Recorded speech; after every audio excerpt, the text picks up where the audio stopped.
Young age లో రాజు అయితే ఎలా ఉంటుందండి? బా, యవనంలో ఆలోచనలు ఎలా ఉంటాయి?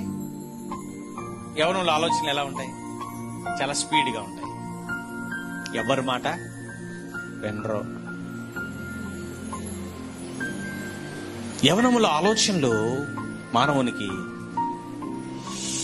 లోక సంబంధంగా ఉంటాయి. శరీర సంబంధమైన కోరికలు, చెప్పండి, మానసిక సంబంధమైన కోరికల మీద యవనస్తులకు ఆలోచనలు ఉంటాయి. అవునా కదా?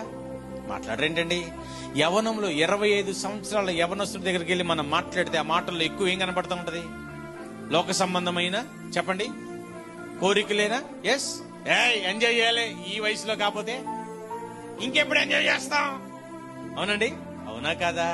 కానీ ఈ యవనస్తుడైన హిజ్కియా గారి మనస్సులో, హృదయంలో ఎవరున్నారో తెలుసా? దేవుడు ఉన్నాడు.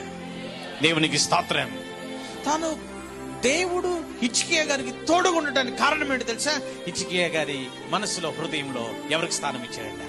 దేవునికి స్థానం ఇచ్చాడు. మనకు దేవుడు తోడుగా ఉండాలంటే మన మనస్సులో, మన హృదయంలో మనం ఏం చేయాలంట?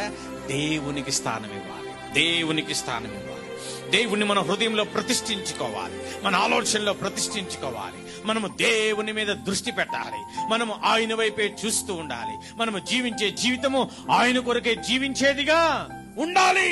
అప్పుడు ఆయన మనకు తోడుగా ఉంటాడు.